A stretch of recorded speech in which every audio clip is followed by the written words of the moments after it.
নবীজি গান কেন হারাম করলেন, এত সুন্দর জিনিস কেন হারাম করলেন?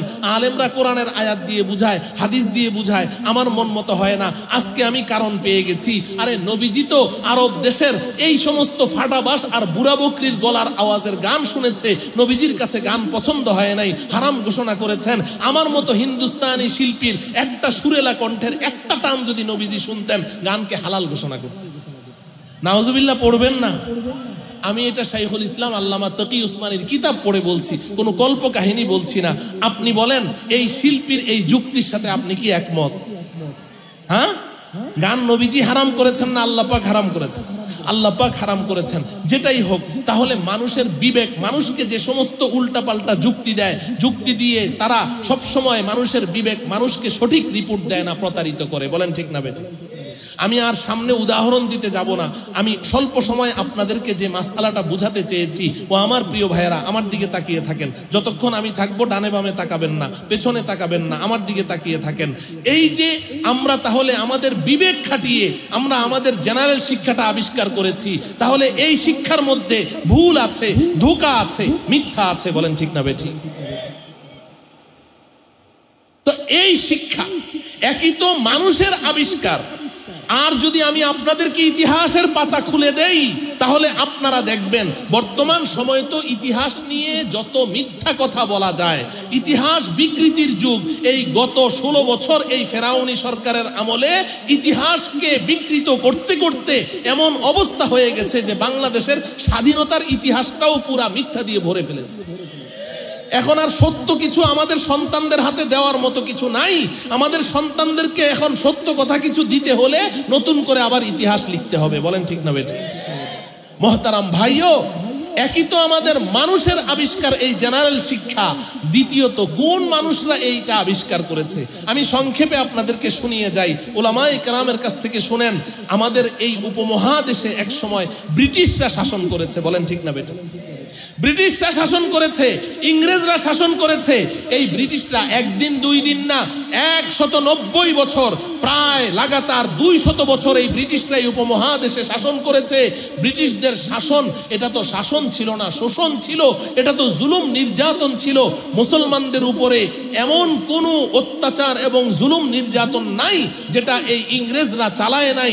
এক পর্যায়ে যখন এই ব্রিটিশদের হাতে মুসলমানদের ঈমানের কোনো নিরাপত্তা ছিল না, মুসলমানদের জান মাল ইজ্জত আবরু ঈমান আমল কোনো কিছুই নিরাপদ ছিল না, তখন আমাদের আকাবিরিনদের মধ্যে একজন সিংহ পুরুষ শাহ আব্দুল আজিজ মুহাদ্দিসুদ দেহলভী রাহমাতুল্লাহি আলাইহি দিল্লির জামে মসজিদের মিম্বারে দাঁড়িয়ে তিনি চিৎকার করে ফতোয়া দিলেন, আমি শাহ আব্দুল আজিজ আজকে থেকে এই ফতোয়া দিলাম, ইংরেজদের হাতে যেহেতু মুসলমানদের ঈমান ইজ্জত আবরু জান মাল কোনো কিছুর নিরাপত্তা নেই, অতএব আজকে থেকে ইংরেজদের বিরুদ্ধে সশস্ত্র জিহাদ করা মুসলমানদের উপরে ফরজ হয়ে গেছে। শাহ আব্দুল আজিজ মুহাদ্দিসুদ দেহলভী জিহাদের ডাক দিলেন, আর সাথে সাথে মুসলমানরা পঙ্গপালের মতো ঝাঁপিয়ে পড়লো ইংরেজদের উপরে। ও আমার প্রিয় ভাইয়েরা, আমি ইতিহাসের পাতা থেকে বলছি, এই মুসলমানরা ইংরেজদের বিরুদ্ধে সশস্ত্র জিহাদ করেছে। শুধু নাম সর্বস্ব জিহাদ নয়, 1857 খ্রিস্টাব্দের একটি মাত্র জিহাদে ইংরেজদের বিরুদ্ধে সশস্ত্র জিহাদের ময়দানে 57,000 মুসলমান শাহাদত বরণ করেছে। 1864 থেকে 67 খ্রিস্টাব্দ পর্যন্ত মাত্র 4 বছরের ব্যবধানে এই ইংরেজরা এই উপমহাদেশের একেবারে শীর্ষস্থানীয় মাথার তাজ উলামায়ে কেরামদের মধ্য থেকে 14,000 আলেমদেরকে ধরে ধরে তাদেরকে জবেহ করে তাদের লাশগুলোকে গাছের ডালে ডালে ঝুলিয়ে রেখেছে। একজন ইংরেজ ঐতিহাসিক ডব্লিউ হান্টার সে লিখছে যে যখন মুসলমানদের সাথে এই ইংরেজ বেনিয়াদের জিহাদ চলে, তখন আমি দিল্লিতে এক জায়গায় তাঁবু গেড়েছিলাম, অবস্থান করেছিলাম একজন সাংবাদিক হিসেবে, ঐতিহাসিক হিসেবে। আমার তাঁবুর পেছনে বিশাল বড় এক গর্ত ছিল। এই গর্তের মধ্যে আমি প্রতিদিন দেখেছি 20 জন 25 জন করে মুসলমানদের আলেমদেরকে ধরে এনে জবেহ করে তাদের লাশগুলো সেখানে ফেলে দিয়ে আগুনে জ্বালিয়ে পুড়িয়ে ভস্ম করে দেয়া হতো। ও আমার প্রিয় ভাইয়েরা, এই কথাগুলো আমি আপনাদেরকে এজন্য বলছি যে বর্তমান বাংলাদেশে ওই যে ফেরাউনি সরকার, সে তো আমাদের সন্তানদেরকে মিথ্যা দিয়ে ভরে ফেলেছে, তাদের এলেমকে, তাদের জ্ঞানকে পুরা মিথ্যাচার করে করে তাদেরকে তো এখন পথভ্রষ্ট করে ফেলেছে। আমাদের সন্তানেরা শুনে রাখো, অনেক কুলাঙ্গার তোমাদেরকে কথা বলে যে আলেম ওলামারা স্বাধীনতা বিরোধী শক্তি।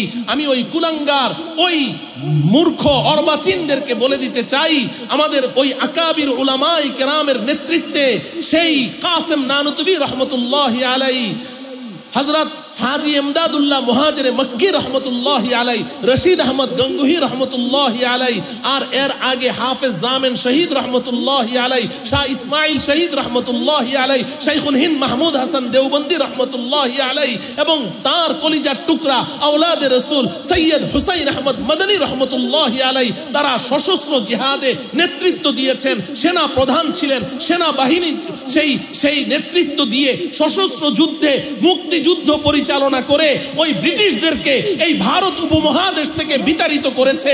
যদি আমাদের আকাবির উলামায়ে কেরাম ওই ব্রিটিশদেরকে এই উপমহাদেশ থেকে বিতাড়িত না করত, তাহলে এই ব্রিটিশরা কখনো ভারত স্বাধীনতার মুখ দেখত না, পাকিস্তান স্বাধীনতার মুখ দেখত না, বাংলাদেশ নামে একটা স্বাধীন রাষ্ট্র আমরা পেতাম না। বাংলাদেশের মুসলমান আজও ব্রিটিশদের পা ধুয়ে পানি খাওয়া ছাড়া কোনো উপায় ছিল না। এই ব্রিটিশদেরকে আমাদের আকাবিরিনরা, তারা তাদের রক্ত দিয়ে এই ব্রিটিশদেরকে এই উপমহাদেশ থেকে বিতাড়িত করেছে। ও আমার প্রিয় ভাইয়েরা, এই ব্রিটিশরা যখন পরাজিত হয়, যখন এই উপমহাদেশ ছেড়ে চলে যায়, তাদের বিস্ময়ের কোনো শেষ নেই, আশ্চর্যের কোনো শেষ নেই। ব্যাপারটা কি? সমস্ত অস্ত্র আমাদের হাতে, যুদ্ধাস্ত্র, সমরাস্ত্র, আধুনিক বিজ্ঞান প্রযুক্তি সব আমাদের হাতে। এই ভারতীয়দের হাতে, হিন্দুস্তানিদের হাতে তো কোনো অস্ত্র নেই, ওরা তো নিরস্ত্র। আমরা কেন এদের হাতে পরাজিত হলাম? পরাজয়ের কারণ কি? অনুসন্ধান করার জন্য তদন্ত কমিটি গঠন করেছে। তদন্ত কমিটি তদন্তের রিপোর্ট পেশ করেছে। ও রানী এলিজাবেথের দলেরা, তোমরা এই হিন্দুস্তানের জনগণের বাহুবলের কাছে পরাজিত হওনি, হিন্দুস্তানের এই জনগণের অস্ত্রের কাছে পরাজিত হওনি, তোমরা এই হিন্দুস্তানের ইমানদার মুসলমানদের ইমানি শক্তির কাছে পরাজিত হয়েছে।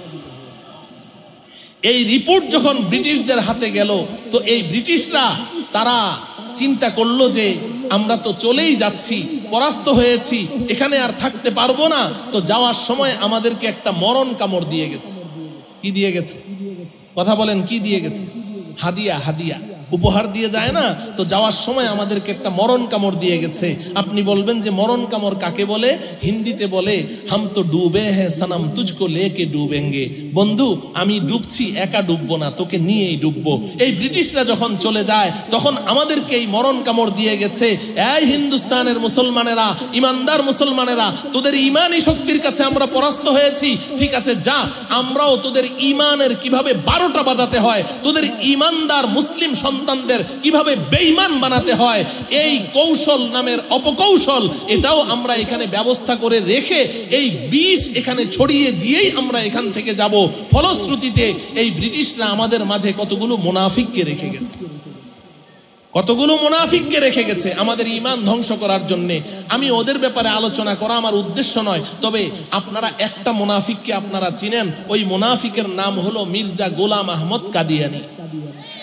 নাম শুনেছেন? মির্জা গোলাম আহমদ কাদিয়ানি কি দাবি করেছে? জোরে বলেন। নবী দাবি করেছে। বলেন, এই মির্জা গোলাম আহমদ কাদিয়ানিকে নবী বানাইলো কে? আল্লাহ বানিয়েছেন? কে?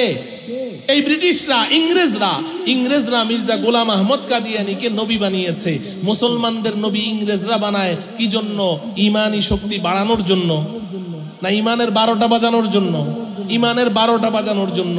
মির্জা গোলাম আহমদ কাদিয়ানি যখন নাকি নবুয়ত দাবি করলো, পয়সা ছিটাইলেই তো কিছু মানুষ ইমান বিক্রি করে দেয়। আপনারা তো জানেন না, আমরা সফর করি, বাংলাদেশের একদম প্রত্যন্ত অঞ্চলে যান, আপনারা একেবারে সীমান্ত এলাকায় যান, ওখানে 3-4 হাজার টাকার বিনিময়ে মানুষ ইমান বিক্রি করছে। কাদিয়ানীদের কাছে ইমান বিক্রি করছে, খ্রিস্টানদের কাছে ইমান বিক্রি করছে, বাহাইদের কাছে ইমান বিক্রি করছে। আর এখন তো আরো কত ওই হিজবুত তাওহীদ, আবার কত এই ধরনের নতুন নতুন আহলে কোরআন নামে যে বেঈমানগুলো আবিষ্কার হয়েছে, এদের কাছে ইমানকে বিক্রি করে দিচ্ছে। তো কাদিয়ানির কাছেও তো ইমান বিক্রি করেছে, বিক্রি করে কাদিয়ানিকে নবী মানলো। কয় যে নবী সাহেব, নবীদের কাছে না ওহী আসে, আপনি তো কোনো ওহী শুনান না। তো এখন কাদিয়ানি তো এটার জন্য প্রস্তুত ছিল না, বলে যে ঠিক আছে রাত্রে আল্লাহর কাছে দরখাস্ত করুন নে। তো রাতে গেছে তার খোদাদের কাছে। কাদিয়ানির খোদা কারা? ইংরেজরা। গিয়ে বলে যে ওহী চায়, এখন কি করব? নো প্রবলেম, একটু অপেক্ষা করো। ওহী দিয়ে দিয়েছে। পরের দিন এসে বলে যে তোমাদের দরখাস্তের ভিত্তিতে আমি রাতে আল্লাহর কাছে যখন মুনাজাত করলাম তো আল্লাহ আমার কাছে প্রথম একটা আয়াত নাজিল করলো, কিন্তু আয়াতটা ইংরেজিতে। আয়াতটা কি?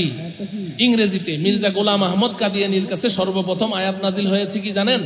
ও মির্জা গোলাম Ahmad Qadiani, though all men should be angry, but Allah is with you. He shall help you. Word of God cannot exchange. নাউজুবিল্লাহ পড়েন। এটা প্রথম আয়াত নাজিল হয় ওর কাছে। মির্জা গোলাম আহমদ কাদিয়ানি, পৃথিবীর সমস্ত মানুষ যদি তোমার বিপক্ষে চলে যায়, though all men should be angry, but Allah is with you. কিন্তু আল্লাহ তোমার সাথে আছে। He shall help you. আল্লাহ তোমাকে সাহায্য করেই যাবেন। Word of God cannot exchange. আল্লাহর কথা কোনো পরিবর্তন হয় না। এই মুনাফিক রেখে গেছে, তার সম্পর্কে কিছু বলা আমার উদ্দেশ্য নয়। তবে এই মুনাফিক মুসলিম না কাফের? যারা কাদিয়ানিকে নবী জানে তারা মুসলিম না কাফের? কেউ যদি কাদিয়ানিকে কাফের বলতে রাজি না থাকে সেও কাফের। কথা বুঝে আসে? মুহতারাম হাজরিন, ওটা আমার বলা উদ্দেশ্য নয়। এই একটা একটা করে মুনাফিক আরো আছে, কোনোদিন সাক্ষাৎ হলে পরে বলবো ইনশাআল্লাহ। একদিকে যেমন কিছু মুনাফিক রেখে গেছে, অপরদিকে এই ইংরেজরা আমাদের মুসলিম সন্তানদেরকে বেঈমান করার জন্য তারা একটা শিক্ষা সিলেবাস রেখে গেছে। আমি ইতিহাস থেকে বলছি, মন খারাপ করেন না। এই ইংরেজদের আবিষ্কার একটা শিক্ষা সিলেবাস তারা রেখে গেছে।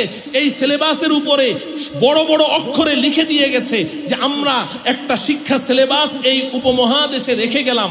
আমাদের এই সিলেবাসে যেই হিন্দুস্তানি ছেলেমেয়েরা পড়াশোনা করবে এরা রঙ্গরূপে হবে হিন্দুস্তানি, কিন্তু এদের মন মস্তিষ্ক হবে আমাদের ইংরেজদের মতো। এই শিক্ষা তারা রেখে গেছে বন্ধু। ওই শিক্ষা সিলেবাস, ওটাকেই যুগের পরিবর্তনে আমরা কিছু রদবদল করে পরিবর্তন করে আমাদের কোমলমতি আদরের এই মুসলিম সন্তানদেরকে স্কুল কলেজ ইউনিভার্সিটিতে শিক্ষা দিচ্ছি। এটা আপনাদেরকে ইতিহাস বলে গেলাম। এখন এটার থেকে আউটপুট কি আশা করেন সেটা আপনার ব্যাপার। আপনি এটার থেকে কি রেজাল্ট আশা করেন আপনার ব্যাপার।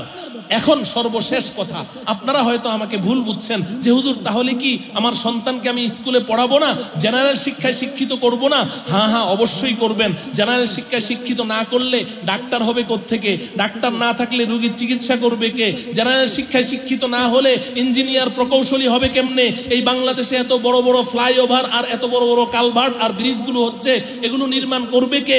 আপনি যদি জেনারেল শিক্ষায় শিক্ষিত না করেন, বিমান চালাবে কে? পাইলট চালাবে কে? এই সমস্ত কৃষি, আগে তো আমরা ক্ষেতের মধ্যে সারা বছরে ফসল পাইতাম একটা, এখন বছরে 4টা ফসল হয়। তো এই বিজ্ঞানী এগুলো তৈরি হবে কোত্থেকে? জেনারেল শিক্ষা লাগবে বন্ধু। কিন্তু যেই মেসেজটুকু আপনাদেরকে, যে দাওয়াতটুকু দিয়ে যেতে চাই সেটা হলো এই মানুষের আবিষ্কৃত এই শিক্ষাটা, এটাকে ওহী ভিত্তিক আল্লাহ পক্ষ থেকে নাজিলকৃত শিক্ষা, ওই শিক্ষা, এই শিক্ষাকে কন্ট্রোল করতে হবে। ওই শিক্ষার কন্ট্রোলে এই শিক্ষা চলতে হবে, তাহলে এই শিক্ষা প্রশংসনীয়। আর যদি আপনি ওই শিক্ষাকে বৃদ্ধাঙ্গুলি প্রদর্শন করেন, কিছু বাবা মা আছে আমার বড় আফসোস লাগে, তাদের জন্য মায়া হয়, কষ্ট হয়, তাদের জন্য আমার তাদের প্রতি কোনো দুশ্মনী নাই, কিন্তু মায়া হয় যে সমস্ত মা বাবারা তাদের সন্তানদেরকে এই কোরআন এই শিক্ষা টাচ করতেও দিল না, মাদ্রাসার কাছেও যেতে দিল না, এই মোল্লাগিরির শিক্ষা আমি শিখাবো না, এই বেকার শিক্ষা শিখাবো না, জঙ্গিবাদের শিক্ষা শিখাবো না, ইত্যাদি ইত্যাদি অপবাদ দিয়ে এই মাদ্রাসার কাছেও যেতে দিল না। ফলশ্রুতিতে এই কোরআন এই শিক্ষা ওই সন্তানের মাথায়ও ঢুকলো না।